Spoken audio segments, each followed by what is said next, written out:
Well, as you can see, the stock screen is back on. Okay, so let's have a recap. So when I left you last time, at the end of the video, I'd fitted the MOTEA screen and it just needed washing. Now I do car detailing. I know how to wash things without marring and scratching them.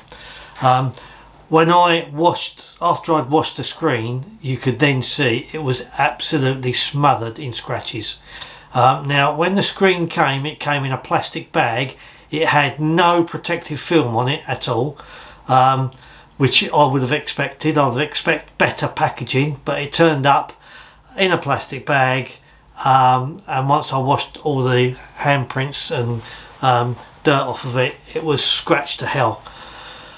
So I then spent maybe 3 hours with a machine polisher cleaning the screen up, and I got it so that it was, you know, pretty respectable. So I was happy then with the condition of it, but the condition it came in was totally unacceptable. So then I then refitted the screen and went for a test run. I went down the motorway. Before I got to the motorway, doing 40-50 miles an hour wasn't too bad. The screen was flexing a little bit, but I didn't, you know, I wasn't feeling any buffeting or any discomfort. Got on the motorway and oh my god, it was absolutely awful. Hit anything over 65-70 mile an hour and the screen was really flexing a lot, vibrating. It was shaking the fairing, in turn shaking the handlebars.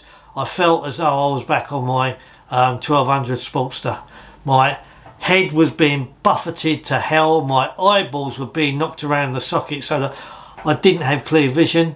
I went 3 mile down the motorway, turned around, come back. I couldn't do any more. I had a splitting, by the time I got back here after 6-7 mile, I had a splitting headache. It was awful. And clearly the screen, the way it was flexing, it's far too thin.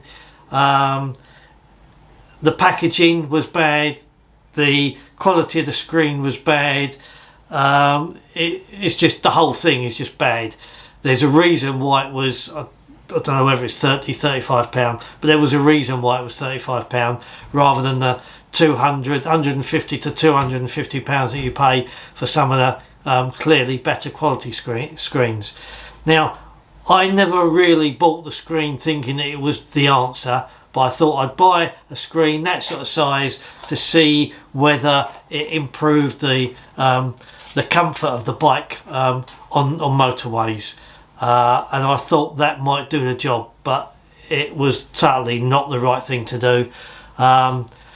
And if you're tempted to buy a cheap screen, do not go to MOTEA and buy a cheap one, because you will regret it. I'm really surprised with MOTEA in the packaging that it came in. I've had other things from MOTEA and I've had no issues, no problems whatsoever.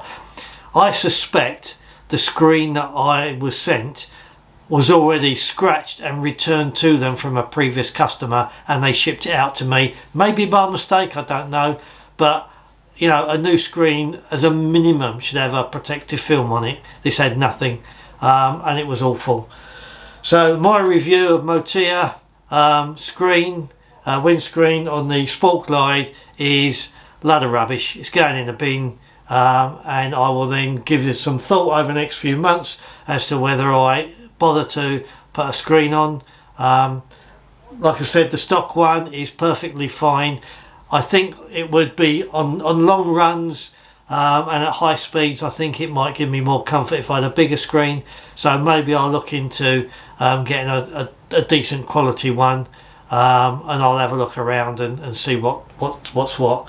But at the moment, just riding around town and just doing short trips, this screen is fine. It's perfectly acceptable. I've done 4,000 miles on it and it's given me no issues at all, and I'm just wondering whether money's burning a hole in my pocket or not. I don't know, but anyway, we'll see. But as for the MOTEA screen, it's going in the bin.